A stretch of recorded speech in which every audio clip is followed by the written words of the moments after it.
Hey everyone, and welcome to this week's episode of Fight Chat Friday from TKD Coach Academy. This week, I'm in Koper, Richie's still in Cork, and I'm at the ITF World Cup in Slovenia. And today we're going to look at some of day 3, Thursday, some of the fights, and in particular, some of the really dramatic finishes, and analyze those a little bit. So if it's really current ITF Taekwondo competition you're into, stay with us for this.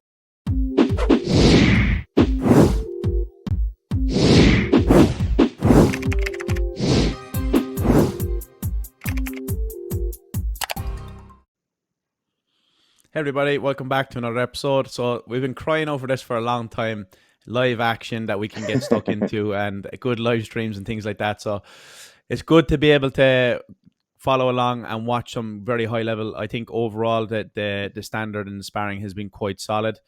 What we can see is some new countries coming through as well, which is really good. Myself and Adrian did notice some things that kind of sparked the mind straight away from the junior day, not the junior day, let's say, but the colour belt day yesterday. So we will be getting stuck into some mistakes the color belts make in next week's video. So make sure you get stuck into that one and subscribe if you're not already, if you don't want to miss that. But today is all about closing out. And what we've noticed is, especially with these fights in the 3-minute rounds, the closing out can be the make or break of you winning or losing and going on to the medals. So that's what we're going to get stuck into today.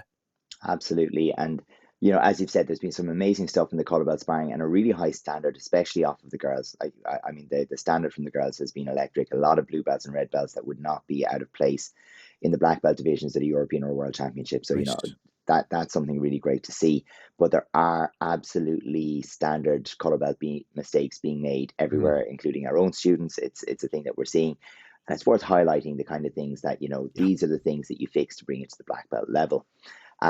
But today you had an opportunity, Richie, to put out some of the clips of some of the very, very exciting finishing 20 and 30 seconds of some matches. So let's get a look at those. Everyone can share in the excitement at home, and we can talk through kind of what's going on and what options were there. So let's just start with Bulgaria versus Italy. And, you know, as it starts, we have Italy 3-1 up, I think. Yeah, so we can see here Italy is in, which color do we have? In blue, yeah? We have Italy in blue, yeah. Yeah, so obviously they're looking to close out now. So we're looking for red here to put a bit of pressure. And I do love the pressure that he's bringing. He's really, really going for it. And I have to say, like, blue has opportunities here to pull back and maybe use the space a bit more. We should see this here fast forward a little bit again. But, like, for me, I would like to see blue using the ring a little bit more, or whoever's winning.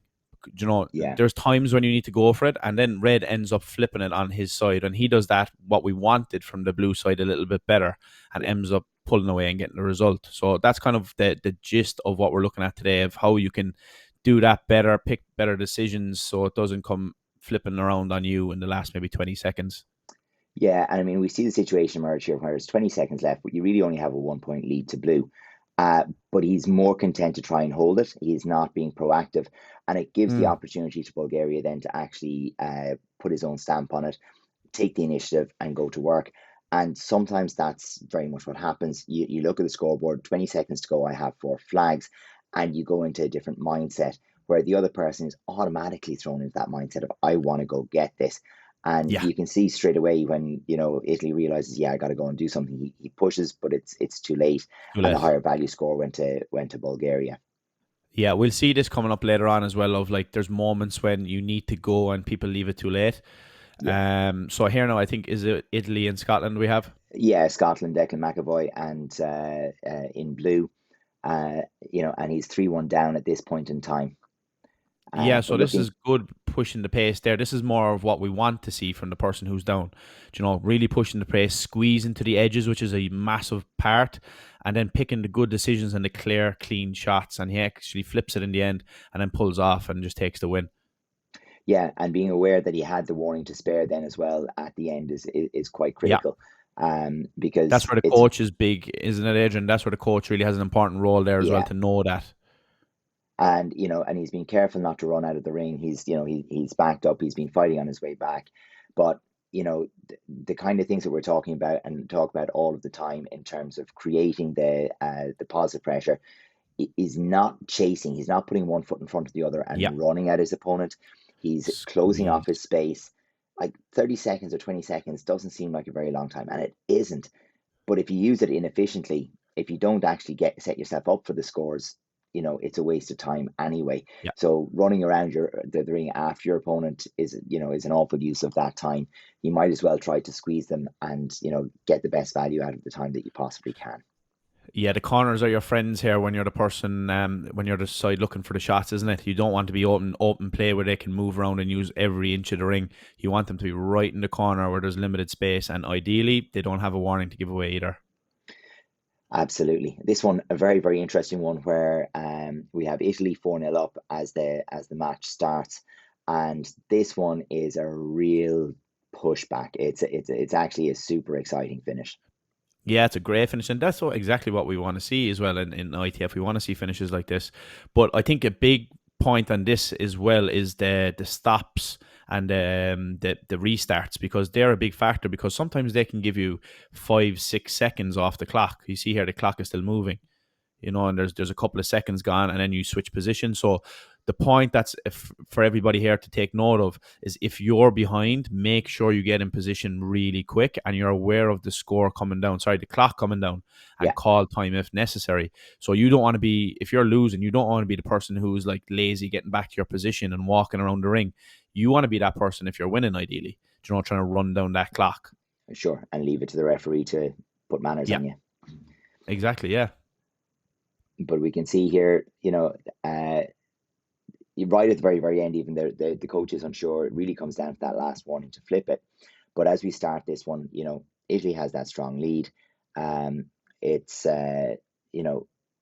it's looking absolutely in the bag. There's 2-3 points in it, and then it's just that consistent pressure, and Yeah. it's 30 seconds of consistent pressure, gradually paying off, and and finally coming round to that position where it ends up being a draw. What I notice is, usually if somebody leads off with entry shots on their legs when they're losing, it doesn't pay off as well as if they try get close distance and go to hands. And Usually finish that's with a the leg. better situation. Yeah, exactly. Because Yeah, usually if you start with the leg, the distance is too far, they pull back and then they can reset. Whereas if you do the hard work to close the distance, then you're naturally closer. So then you have a much better shout to be in the driving seat, to squeeze the space and try to get some scores on the board. and the final thing to say, of course, is we're squeezing the space, creating that pressure. If you have your opponent near the edge of the ring, there's far more likelihood that they will spin, fall, or exit. And if that Mm-hmm. happens, and it happens to bring them to the third warning, it makes your job an awful lot easier. Yeah. So this is Scotland, Germany, and we can see the same coach over there in the red seat. So Yeah. he's going to have no hair or nails left at the end of this. Yeah, so again, this is a one where we see like it's 30 seconds left, and we're going to fast forward here. But what you need to see here is a bit of movement from Red. So Red now is in the middle of the ring. How does he squeeze the space? That's important. So he squeezes with the leg and now squeezes to the edge. So he's doing a good job. He forced a warning and he did it really well without chasing. And now has him in the corner with a couple of seconds left, and then he can squeeze. There's another warning, which is a big factor on his side, because you can see the scores are close. And Yeah, then we've got 10 seconds left. There's a good movement there from Blue from Scotland. That was a great yeah, decision to come forced a forward, mistake. especially Yeah, after exiting twice. The big decision there for me was to go forward in that moment. But what I wanted to highlight there again on that video was the fact with the stoppages of not getting back into position on time for Red.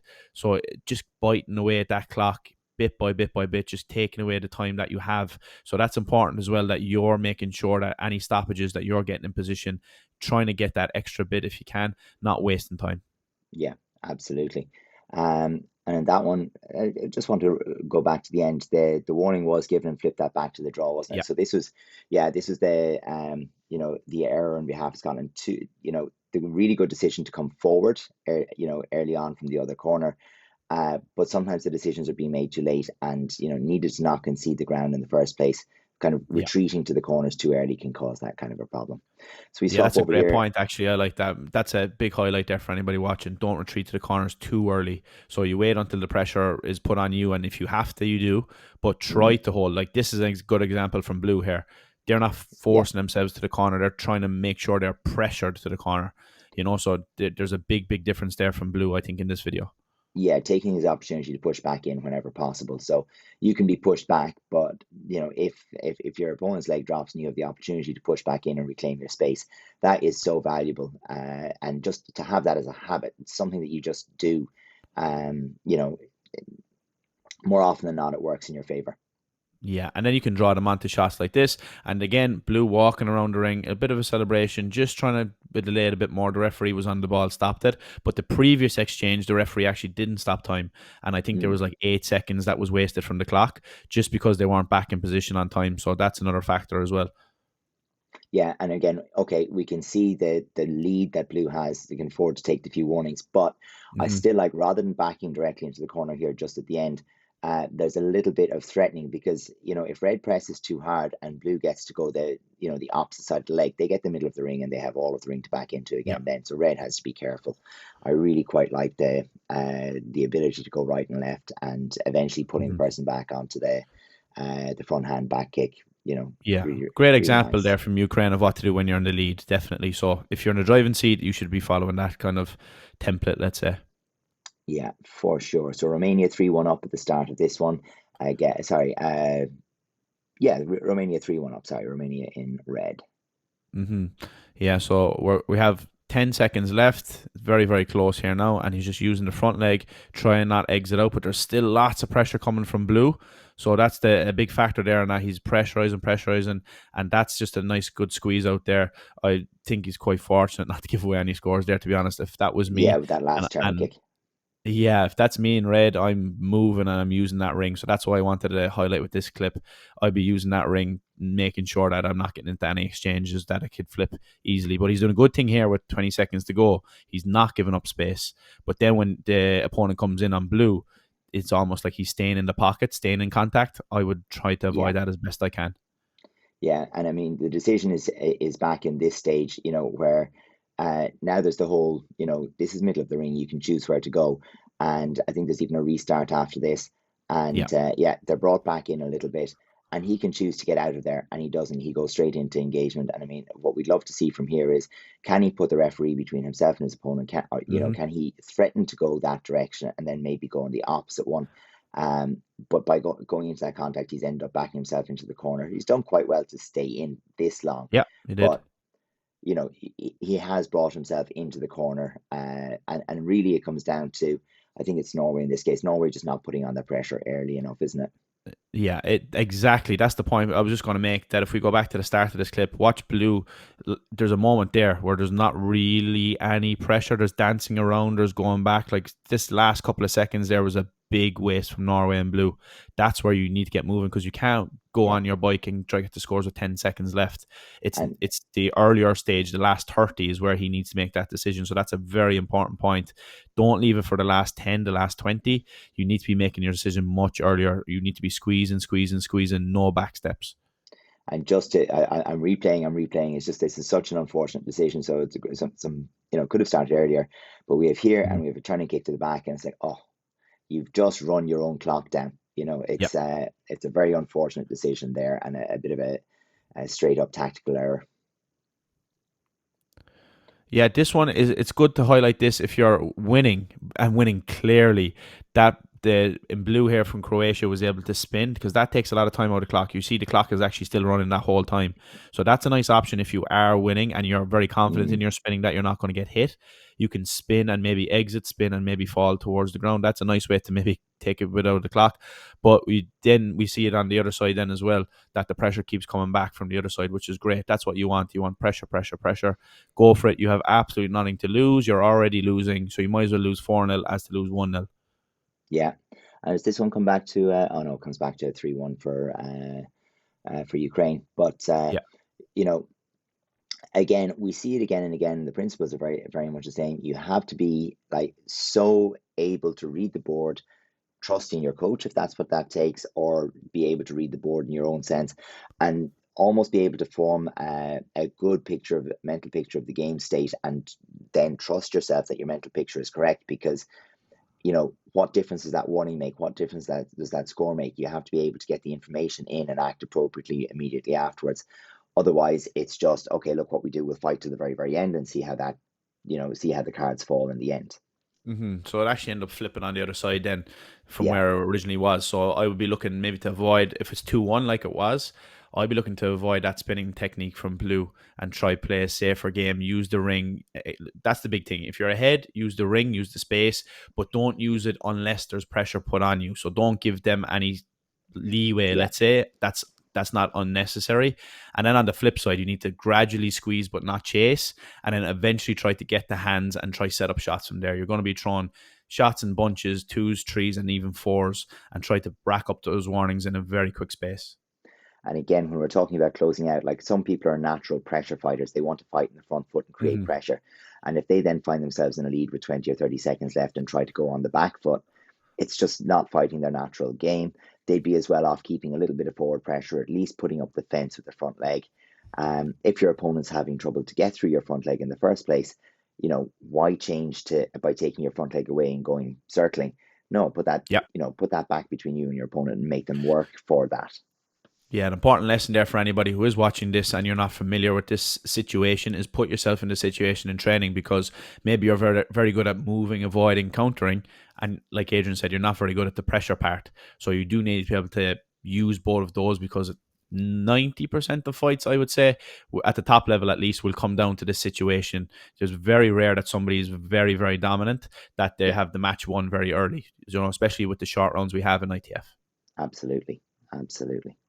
So, Richie, that's it for right now. As you said, we're going to come back next week and look at some of the mistakes that the colour belts are making at the championships. And I'm sure to follow on that, we'll have plenty of really good matches to go and feature and dig through over the coming weeks. But that's us for this Friday. Goodbye from Slovenia, and we'll see everybody next week. We see you in the next one, guys.